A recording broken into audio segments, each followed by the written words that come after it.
Assalamualaikum warahmatullahi wabarakatuh. Selamat berjumpa kembali sahabat media Enam Liko dalam acara Simeka Sirah menjelang berbuka.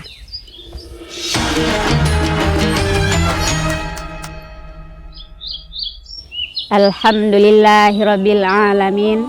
Wassalatu wassalamu ala asrafil anbiya'i wal mursalin wa ala alihi wa ashabihi rasulillahi ajmain. Ashadu an la ilaha illallah wahdahu la syarikalah wa ashadu anna muhammadan abduhu wa rasuluh sallallahu alaihi wasallam la nabiyya ba'da. Sahabat media Enam Liko, tidak lupa selalu kita bersyukur kepada Allah karena dengan rahmat Allah kita bisa menunaikan ibadah puasa hari ini.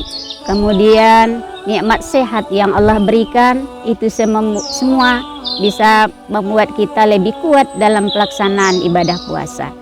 Kemudian salawat beserta salam buat junjungan kita Nabi besar Muhammad sallallahu alaihi wasallam. Mudah-mudahan dengan berselawat kepada beliau kita termasuk umatnya kelak yang mendapat syafaat. Amin amin ya rabbal alamin. Sahabat media Enam Liko yang berbahagia, hari ini kita mengambil kisah dari peristiwa perang yang pernah dilakukan oleh Rasulullah Shallallahu Alaihi Wasallam. Yang pertama itu perang Badar. Sebagaimana yang kita ketahui, pada perang Badar ini umat Islam mendapatkan kemenangan dengan izin Allah. Karena itu luar biasa. Umat Islam pada waktu itu hanya berjumlah 313 orang, tambah satu orang dengan Rasulullah, hanya berjumlah lebih kurang 314, sedangkan musuh kafir Quraisy berjumlah lebih kurang 1000 orang. Kita sebagai orang muslim hanya berperangkat perang yang sangat sederhana, sedangkan orang kafir Quraisy itu memiliki perlengkapan yang lebih canggih dibandingkan kita sebagai orang Islam pada waktu itu. Tapi berkat rahmat Allah kita diberi kemenangan untuk membalas semua jasa-jasa dari para sahabat yang sudah mau memperjuangkan Islam di tengah perang Badar. Perang Badar itu terjadi pada bulan Ramadan, tepatnya 11 Ramadan tahun kedua Hijrah. Cuma yang menariknya di sini yang perlu kita ambil pelajaran dari sejarah ini adalah pada kisah itu ada seorang sahabat yang bernama Umair bin Hammam.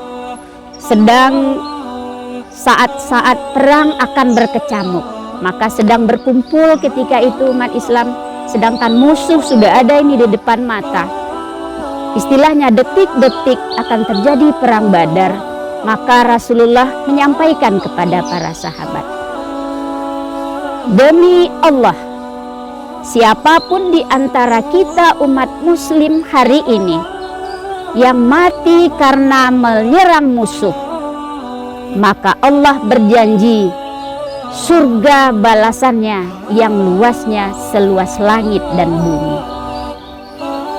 Spontan Umair bin Hammam berbicara, amazing ya Rasulullah, ulangi ya Rasulullah, amazing. Ada apa ya Umair? Kata Rasulullah, indah sekali ya Rasulullah, indah sekali, mohon diulangi Rasulullah.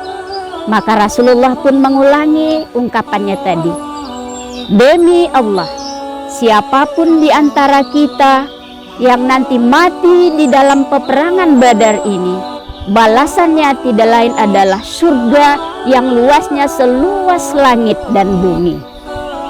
Alhamdulillah, kata Allah. Umar pada waktu itu sedang memegang 2 buah kurma. Lalu dia makan kurma itu, bismillahirrahmanirrahim, dimakannya kurma itu. Lalu ada spontan sahabat menyampaikan, wahai Umair, kalau kamu masih mau memakan buah kurma, kapan kamu mendapatkan surga? Maka serentak Umar membuang kurma dan ibaratnya anak panah yang melesat ke medan perang menuju melawan musuh. Sahabat Enam Liko yang berbahagia, dari kisah ini terlihat bagaimana umat muslim pada waktu itu segera melaksanakan apapun yang Allah perintahkan atau Rasul sampaikan. Mereka tanpa mau untuk berpikir apakah ini benar atau tidak, tapi karena ini adalah akidah, keyakinan yang benar kepada Allah dan Rasul, sehingga apapun yang Rasul sampaikan, sahabat langsung menerima dan menjalankan yang Allah perintahkan. Sahabat media Enam Liko yang berbahagia, ilustrasi yang ditampilkan pada kisah yang menokohkan Umar bin Hammam tadi, itu dapat pelajaran bagi kita bahwa keyakinan kita kepada Allah dan Rasul sebagai ungkapan asyhadu alla ilaha illallah wa asyhadu anna Muhammadar Rasulullah itu membuat keyakinan kita kuat kepada Allah dan tanpa pikir panjang untuk menerima apa yang Allah sampaikan dan Rasul sampaikan pada saat itu. Sehingga alhamdulillah pada waktu itu umat muslim kembali mencapai kemenangannya. Saudara yang berbahagia, itu satu ilustrasi. Lalu kita coba ambil suatu sirah tentang perang Uhud. Di perang Uhud itu umat Islam mengalami kekalahan pada awalnya. Karena menurut cerita bahwa kekalahan itu terjadi karena ada di antara umat Islam pada waktu itu yang tidak menaati aturan yang Rasulullah sampaikan. Pada waktu itu umat Islam mengalami kekalahan.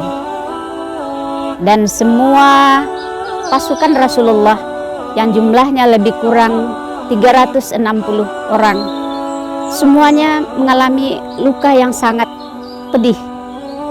Bahkan Rasulullah sendiri pun pipi beliau luka, giginya patah, bahkan muka berlumuran darah. Sangat memprihatinkan kita pada waktu itu situasinya. Seluruh sahabat mengalami kelukaan, sehingga pada waktu kembali ke rumah semuanya diobati oleh keluarga yang berada di rumah. Tapi yang uniknya, sahabat Enam Liko, ada dua pemuda kakak adik yang mereka mengalami lebih parah dari yang lain, kondisi tubuhnya yang sangat luka. Ketika diobati oleh ibunya, kondisi kakak adik itu berbaring di pembaringan, lalu yang mampu mereka gerakkan untuk sholat hanyalah mata. Begitu penderitaan yang dialami dua kakak adik ini. Umurnya lebih kurang 15 dan 14 tahun.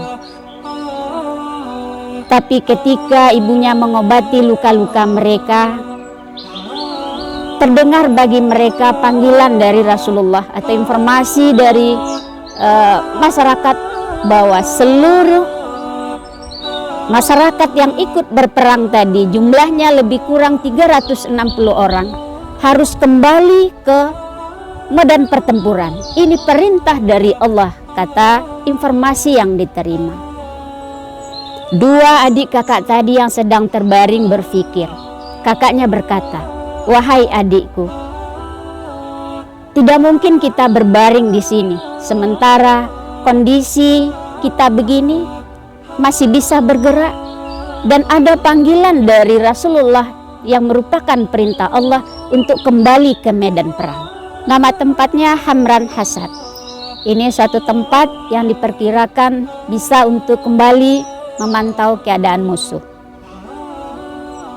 Kemudian dua orang kakak adik tadi berkeinginan untuk kembali memenuhi himbauan Rasulullah. Lalu adik bertanya kepada kakaknya, "Wahai kakak, bagaimana cara kita untuk pergi ke medan perang sedang kondisi kita saat ini sedang terluka parah?" "Wahai adik, ini adalah perintah Rasulullah Shallallahu Alaihi Wasallam."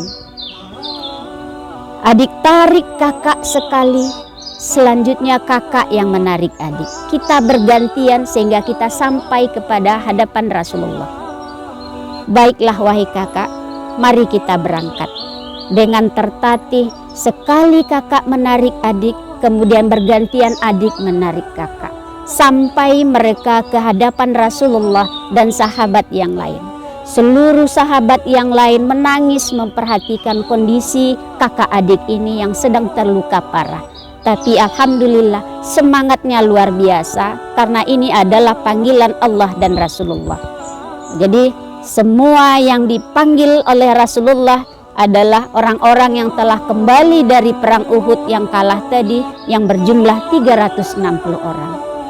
Sahabat Media 6 Liko yang berbahagia, 360 orang itu menyampaikan informasi secara mulut ke mulut. Sampai juga informasi ini kepada lawan kita, kepada pihak musuh, sehingga ketika musuh mendengar hanya 360 orang yang terluka ini kembali menyerang mereka, akhirnya ciut juga nyali musuh. Karena orang-orang yang berangkat ini pasti adalah orang-orang yang berani mati tanpa ada rasa takut dan gentar sedikit pun. Maka tidak ada terjadi perlawanan. Musuh merasa gentar dan akhirnya lari. Akhirnya dari situ kaum muslimin mendapatkan kemenangan.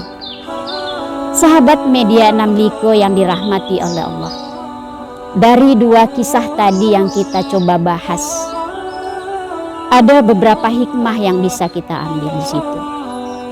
Yang utama adalah bahwa semangat untuk mencapai kemenangan, karena itu adalah perintah dari Allah, itu yang dapat kita teladani. Walau meski seluruh darah bersimbah darah tubuh umat Islam pada waktu itu, mereka tidak gentar karena itu adalah panggilan Allah Subhanahu wa Ta'ala. Sekarang dalam surat Al-Baqarah 183, A'udzubillahi minasyaitonirrajim. Bismillahirrahmanirrahim. Ya ayyuhalladzina amanu kutiba alaikumusiyam kama kutiba alal ladzina min qablikum la'allakum tattaqun. Ingat sahabat Media 6 Liko, yang di ujung ayat itu adalah la'allakum tattaqun. Yang dipanggil, meskipun yang dipanggil adalah orang-orang yang beriman. Perintah pelaksanaan puasa. Sekarang Ramadan berada di tengah-tengah kita. Bagaimana kita sebagai orang muslim untuk melaksanakan perintah yang Allah berikan kepada kita. Ingat, di Ramadan itu surga dibuka, pahala dilipat gandakan, doa dikabulkan, apalagi semuanya. Tapi apa kenyataan sekarang? Kita lihat bahwa banyak orang Islam yang tidak mampu melaksanakan puasa karena kekurangan iman di dalam diri kita. Ingat, keutamaan-keutamaan banyak di dalam bulan Ramadan. Bulan di dalam Ramadan itu Al-Quran diturunkan. Kemudian Lailatul Qadar sebagai malam yang diidam-idamkan sebagai muslim beriman. Sahabat Media 6 Liko yang sangat saya hargai, hari ini kita introspeksi diri. Apakah benar kita sudah memenuhi panggilan Allah? Padahal kondisi kita dalam berjuang aman, nyaman, dalam beristirahat juga nyaman. Lalu bagaimana kondisi kita nanti untuk bisa mengambil pelajaran kepada sahabat-sahabat Nabi dalam mencapai kemenangan? Sekali lagi pada kesempatan ini kami mengajak bahwa pada bulan Ramadan yang penuh dengan berkah dan rahmat dari Allah, kita raih, kita ambil untuk mendapatkan la'allakum tattaqun.